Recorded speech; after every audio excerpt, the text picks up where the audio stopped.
नमस्कार, अपना प्रदेश उत्तर प्रदेश उत्तराखंड देख रहे हैं आप। मैं हूं आपके साथ पूजा मोहन पांडे। बुलेटिन की शुरुआत बड़ी और अहम जानकारी के साथ कर रहे हैं। राष्ट्रपति रामनाथ कोविंद आज प्रयागराज दौरे पर हैं। राष्ट्रपति ने इलाहाबाद हाईकोर्ट में उत्तर प्रदेश राष्ट्रीय कानून विश्वविद्यालय मल्टी लेवल पार्किंग और एडवोकेट चैम्बर का शिलान्यास किया है। विधि विश्वविद्यालय 25 एकड़ में बनकर तैयार होगा और ठीक बेंगलुरु के national law school of universities के तर्ज पर ही इसे खोला जा रहा है। राष्ट्रपति के शिलान्यास कार्यक्रम के दौरान उनके साथ केंद्रीय मंत्री किरण रिजिजू, राज्यपाल आनंदीबेन पटेल और यूपी सीएम योगी आदित्यनाथ भी मौजूद रहे। इसके अलावा इस कार्यक्रम में सुप्रीम कोर्ट के चीफ जस्टिस एनवी रमन्ना भी शामिल हुए हैं। राज्यपाल आनंदीबेन पटेल और मुख्यमंत्री योगी आदित्यनाथ इस दिन को ऐतिहासिक बताते नजर आए।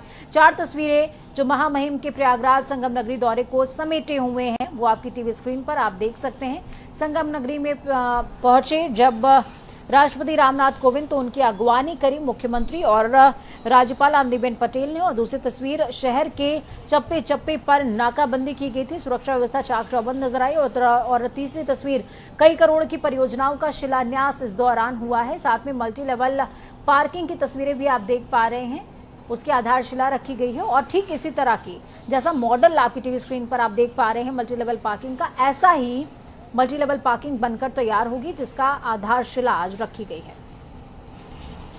त्रिवेणी के पावन धरती पर आज भारत के माननीय राष्ट्रपति जी के आग्रह पर प्रदेश शासन की ओर से उनका हृदय से स्वागत करता हूं, अभिनंदन करता हूं। वर्षों से लंबित उन परियोजनाओं का शुभारंभ माननीय राष्ट्रपति जी के कर कमलों से होने अभी प्रारंभ हुआ है, जिसकी दशकों से तमन्ना प्रयागराज वासियों को और उत्तर प्रदेश वासियों को था।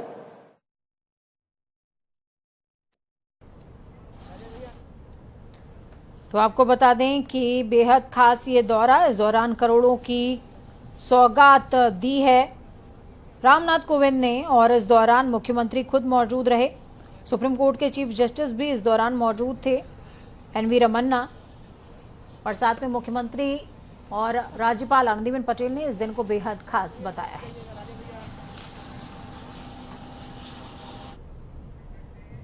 तो वहीं राष्ट्रपति के यूपी दौरे को लेकर कांग्रेस पार्टी ने तंज कसा है। कांग्रेस पार्टी के प्रवक्ता अंशु अवस्थी ने बयान जारी करते हुए कहा कि माननीय महामहिम देश के राष्ट्रपति जी, आपसे करबद्ध प्रार्थना है कि भाजपा की चुनावी रणनीति का हिस्सा मत बनिए। और कुछ इस दौरान तंज कसते नजर आए हैं, क्या कुछ कहा है सुनिए।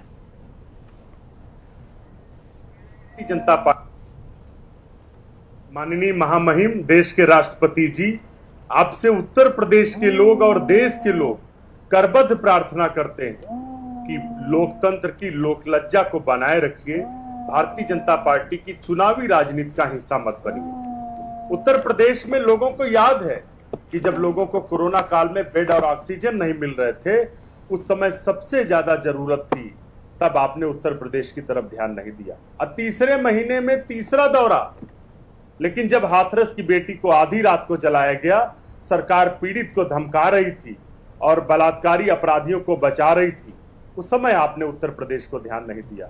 देश और प्रदेश आपसे उम्मीद करता है, उत्तर प्रदेश के लोग जानते हैं कि आप भारतीय जनता पार्टी के सदस्य रहे हैं, लेकिन अब आप देश के राष्ट्रपति हैं, कम से कम अब भारतीय जनता पार्टी की चुनावी टूल किट में शामिल मत होइए। तो वहीं दूसरी तरफ विधानसभा चुनावों को लेकर बीजेपी काफी ज्यादा एक्टिव मोड में नजर आ रही है और इसी क्रम में आज से बीजेपी बूथ विजय अभियान का आगाज कर रही है। पार्टी अध्यक्ष जेपी नड्डा ने इस अभियान की शुरुआत की, जिसमें बीजेपी के कई बड़े नेताओं के अलावा यूपी के बड़े चेहरे भी शामिल हो रहे हैं। तो वहीं इस खास मौके पर आज बीजेपी अध्यक्ष जेपी नड्डा ने पार्टी कार्यकर्ताओं से वर्चुअली जुड़कर सीधा संवाद स्थापित किया है। आपको बता दें कि इसके बाद 13 सितंबर को राजधानी में भाजपा मीडिया वर्कशॉप का भी आयोजन होने वाला है, जिसमें यूपी के सभी प्रवक्ता और आईटी सेल के पदाधिकारी शामिल होंगे। मुख्यमंत्री योगी आदित्यनाथ प्रयागराज में विजय बूथ अभियान की शुरुआत कर रहे हैं।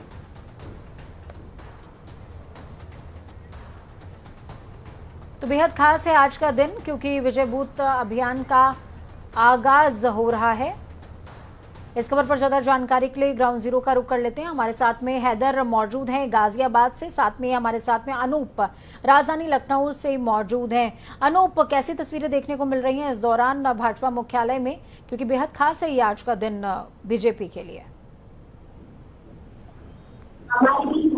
देखिए पूजा, भाजपा कार्यालय का पर उत्तर प्रदेश की अगर बात करें तो जिस तरीके से आज विजय बूथ अभियान का शुरुआत हुई है और खासकर जेपी नड्डा जब वहां से संबोधित कर रहे थे और जीत का मंत्र दे रहे थे, वो चाहे बूथ अभियान, विजय बूथ अभियान की हो या फिर आगे और जो कार्यक्रम है, चाहे वर्कशॉप की बात हो या फिर सदस्य बनाने की बात हो, लगातार जिस तरीके से जनता को अट्रैक्ट करने के लिए बीजेपी से जोड़ने को लेकर लगातार जिस तरीके से बीजेपी कवायद कर रही है, क्योंकि 2022 को लेकर बीजेपी को मंथन करना और बहुत होमवर्क करना पड़ेगा, क्योंकि जिस तरीके से उत्तर प्रदेश में हालात बिगड़े थे, चाहे याद दिलाना चाहूंगा किसान जो आंदोलन को लेकर के या फिर तमाम जो वर्ग नाराज थे, चाहे ब्राह्मण वर्ग की बात कर रहा हूँ, इन लोगों को फिर से बीजेपी में जोड़ने के लिए। ठीक है अनूप, मैं आपके पास लौटती हूँ। गाजियाबाद से हमारे साथ हैदर जुड़े हुए हैं।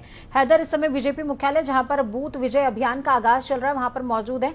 हैदर, क्या कुछ तस्वीरें हैं ग्राउंड जीरो की? आपके पीछे में काफी भीड़ देख पा रही हूँ। इस दौरान जेपी नड्डा जो है वो मंत्र देते भी नजर आ रहे हैं और बेहद खास है आज का दिन बीजेपी के लिए हर लिहाज से। हमारे बीच में आदरणीय राजीव शर्मा जी ने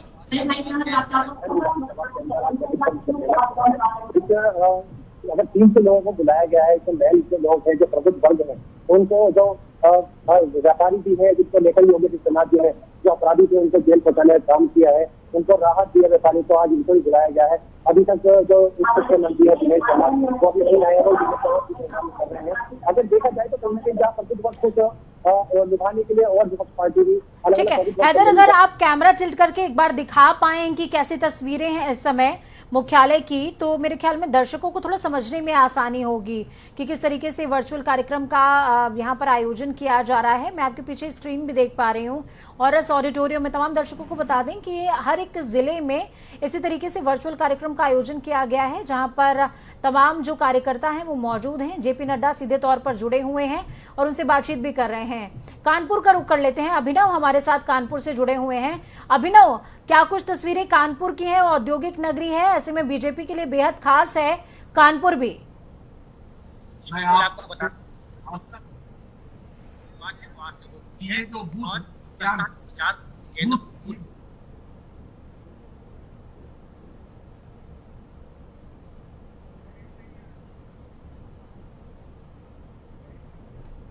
अभिनव, आप अपने आसपास की तस्वीरें अगर दिखा सकते हैं तो दिखा दीजिए। आपका ऑडियो में कुछ प्रॉब्लम है, ऑडियो हम तक नहीं पहुंच पा रहा है। तो बेहद खास है ये समय। आप तस्वीरें कानपुर की अभी थोड़ी देर में देख पाएंगे। कानपुर की तस्वीरें आपको दिखा रहे हैं। वर्चुअली संबोधित कर रहे हैं जेपी नड्डा इस दौरान और बेहद खास क्षण कानपुर में भी आप देख पाएंगे कि तमाम जो कार्यकर्ता हैं वो बैठे हुए हैं लाइन से कतार में, सोशल डिस्टेंसिंग का पालन करते हुए और वर्चुअली जुड़े हुए हैं जेपी नड्डा के साथ में। जेपी नड्डा बूथ पर जो पार्टी है उसको मजबूत करने का मंत्र दे रहे हैं। ये तस्वीरें सीधे आप कानपुर से देख पा रहे हैं। प्रयागराज से आनंद राज हमारे साथ फोन लाइन पर जुड़े हुए हैं। आनंद, क्या कुछ अपडेट है ग्राउंड जीरो से? प्रयागराज में इस समय सीएम योगी आदित्यनाथ भी मौजूद हैं। आनंद, आप तक मेरी आवाज पहुंच पा रही है?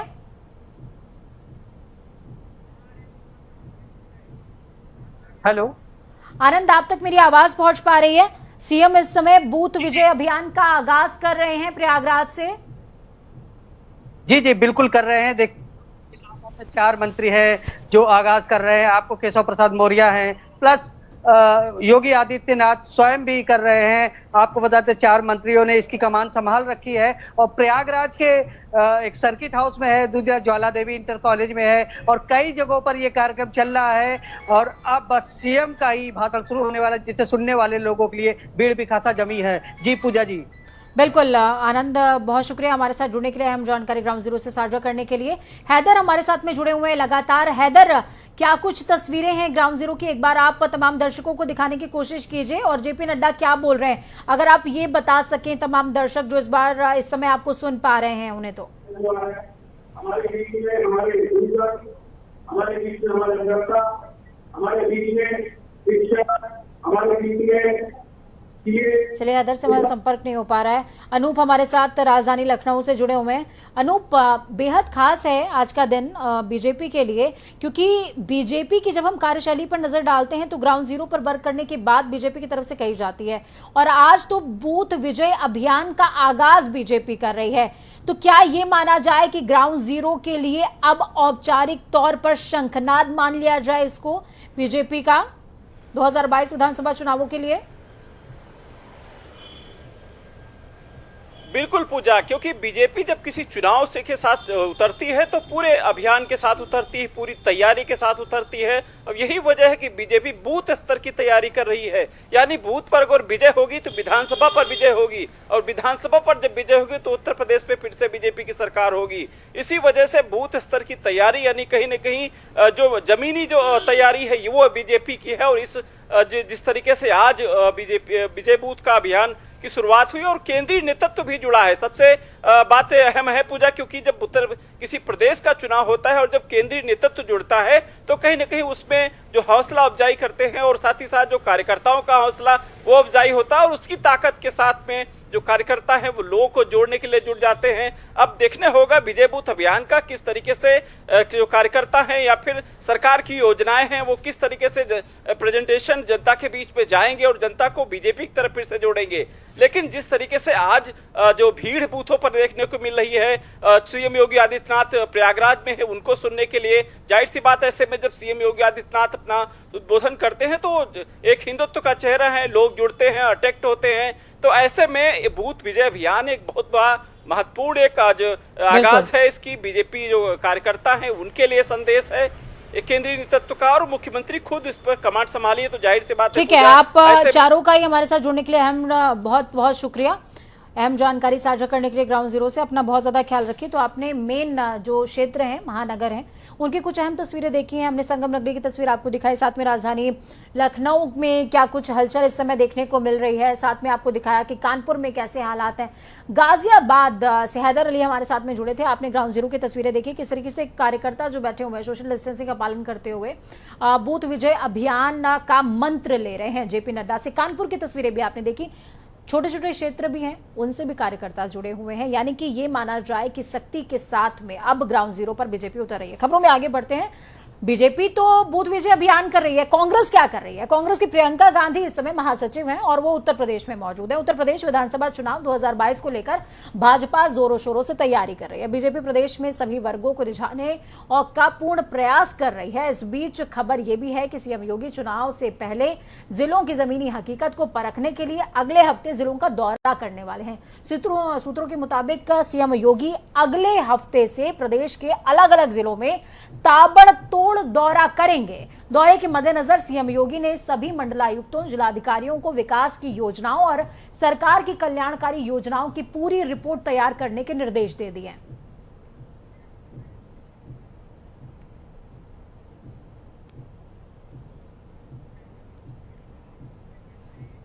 पूर्व आईपीएस अधिकारी अमिताभ ठाकुर की पत्नी नूतन ठाकुर की अग्रिम जमानत अर्जी को मंजूर कर लिया गया है। नूतन ठाकुर पर अमिताभ ठाकुर की गिरफ्तारी के वक्त पुलिस हिरासत से छुड़ाने का प्रयास करने और सरकारी काम में बाधा डालने का आरोप लगा था। कोर्ट में बचाव पक्ष की ओर से कहा गया कि अमिताभ ठाकुर को 27 अगस्त को उनके आवास से पुलिस ने गिरफ्तार किया था। इस दौरान पुलिस बिना किसी वारंट के उनके घर घुसी, जिसका विरोध नूतन ठाकुर ने किया।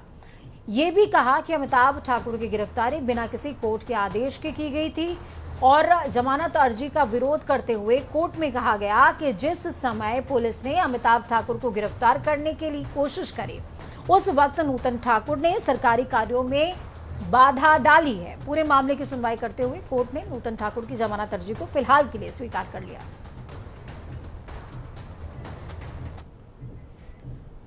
तो वहीं प्रियंका गांधी का राजधानी लखनऊ में मेगा मंथन लगातार चल रहा है। प्रियंका लगातार पार्टी के जोन पदाधिकारियों के साथ में बैठक कर रही हैं। प्रियंका गांधी लगातार आगामी यूपी विधानसभा चुनावों को लेकर पार्टी की रणनीति भी तैयार कर रही हैं और पार्टी की तैयारियों को धार देने की कोशिश कर रही हैं। उत्तर प्रदेश में कांग्रेस की सिर्फ विपक्षी पार्टियों से ही लड़ाई नहीं है, बल्कि उनके अपने वजूद की लड़ाई भी इस समय है। यही कारण है कि कांग्रेस अब यूपी में अपनी राजनीतिक विरासत सहेजने की फिक्र फिक्र दिख रही है उसमें। यही वजह है कि करीबन साल भर बाद पार्टी की राष्ट्रीय महासचिव प्रियंका गांधी 12 सितंबर यानी कि कल रायबरेली के 2 दिवसीय दौरे पर पहुंचेंगी। इस दौरान वो अपनी मां सोनिया गांधी के संसदीय क्षेत्र में भ्रमण ही नहीं करेंगी बल्कि विधानसभा चुनावों के लिए दावेदारों की नब्ज भी टटोलने का काम करने वाली हैं।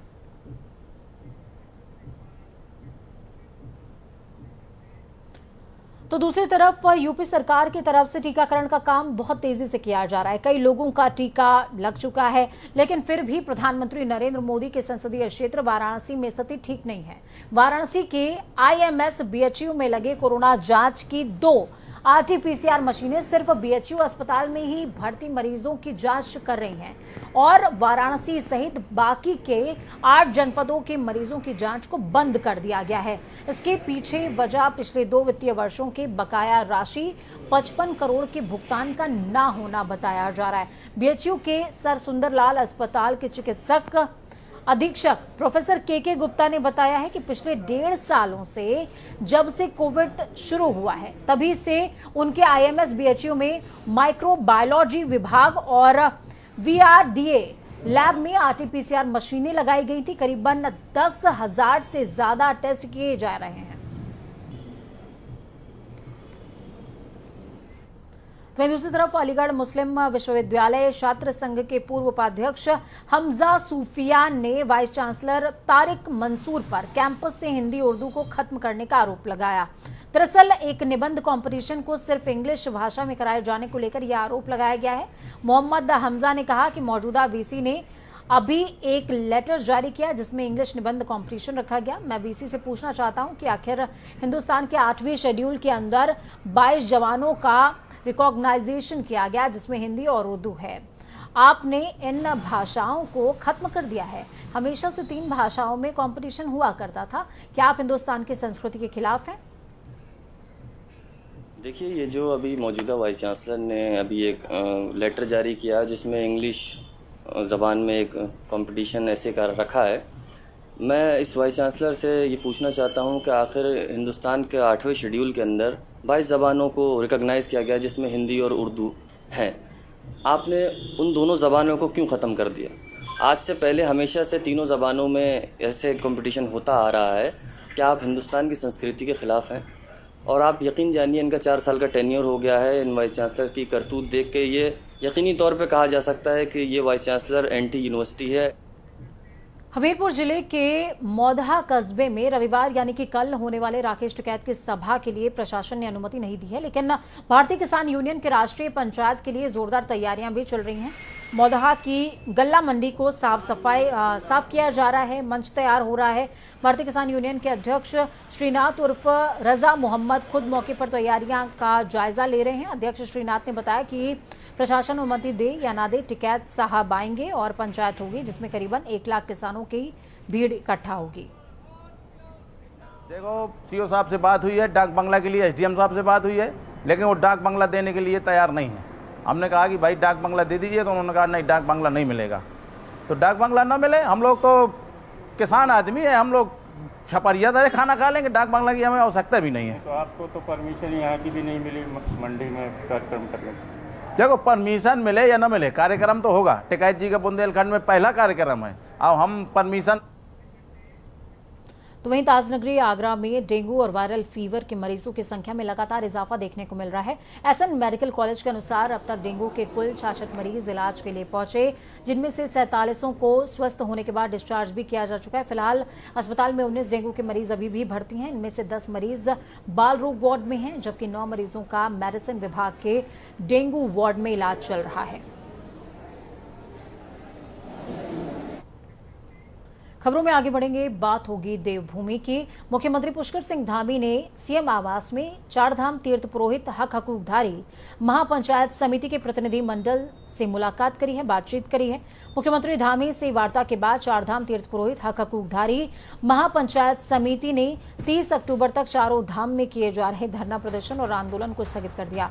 मुख्यमंत्री ने साफ तौर पर कहा कि उत्तराखंड के 4 धाम देश दुनिया के लिए आस्था का प्रमुख केंद्र है। सरकार का काम मंदिरों में अब स्थापना विकास को मजबूत बनाना है। मुख्यमंत्री धामी ने कहा कि चारधाम से जुड़े लोगों के हक हकूक को किसी भी तरीके से प्रभावित नहीं होने दिया जाएगा। देवस्थानम बोर्ड के तहत बनाई गई उच्च स्तरीय समिति की ओर से चारधाम से जुड़े तीर्थ पुरोहितों की बात सुनकर सरकार के सामने अपनी रिपोर्ट प्रस्तुत करेगी। कमेटी में चारों धामों से 2-2 तीर्थ पुरोहितों को भी शामिल किया जाएगा।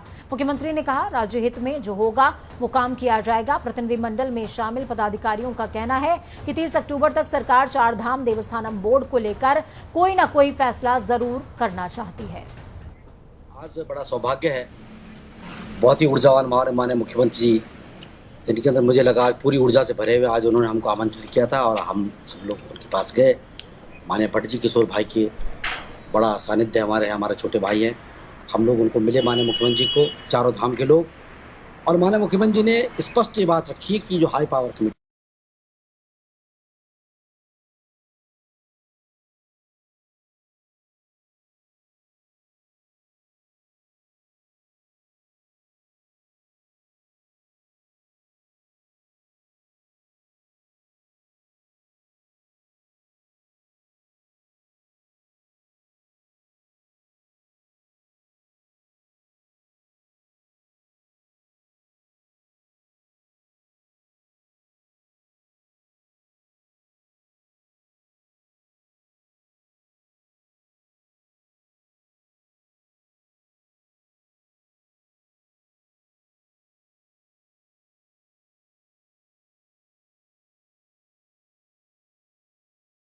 आपने बात कही कि टेबल टॉक होनी चाहिए थी, वो बिल्कुल सही नतीजा नहीं कर। सुबह जी मुख्यमंत्री पुष्कर सिंह खुद सामने बैठे और तीर्थ पुरोहित समाज के जो लोग हैं वो उनके साथ बैठे, एक टेबल टॉक हुई, एक अच्छी बातचीत हुई और उसका नतीजा ये निकला कि पिछले 22 महीनों से जो आंदोलन लगातार जारी था, जिसमें खून भरे पत्र तक लिखे गए हैं और लोगों ने एक आमरण अनशन तक रखा, वो अब समाप्त हो चुका है, स्थगित हो चुका है। हालांकि 30 अक्टूबर तक का इसमें समय है, लेकिन जिस तरह से धामी सरकार लगातार बेहतर काम कर रही है, पैरवी कर रही है, जो भी फैसला होगा वो हकूकदारियों पंडा पुरोहित समाज के हक में होगा और इसी को आधार बनाते हुए आंदोलन अब समाप्त किया गया है, स्थगित किया गया है।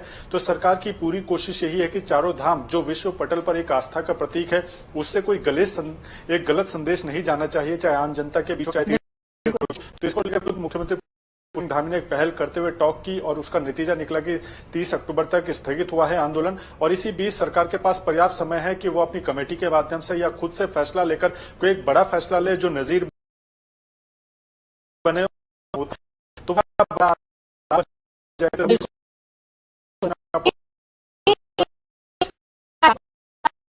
आप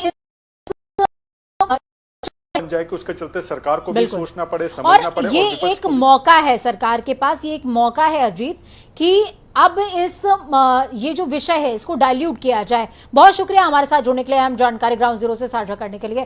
तो वहीं दूसरी तरफ उत्तराखंड के मुख्यमंत्री पुष्कर सिंह धामी टिहरी के दौरे पर रहे। यहाँ वो नई टिहरी स्थित कोटी कॉलोनी पहुंचे। इसके बाद मुख्यमंत्री ने टिहरी झील में बोटिंग की और झील क्षेत्र में चल रहे विकास कार्यों का निरीक्षण भी किया है। मुख्यमंत्री धामी ने कहा कि टिहरी बांध प्रभावितों का पुनर्वास करना सरकार की प्राथमिकता में शामिल है। साथ ही टिहरी झील को विश्व स्तरीय पर्यटक स्थल के तौर पर वेबकॉस कंपनी को 3 महीने में डीपीआर तैयार करने के निर्देश भी इस दौरान दिए हैं।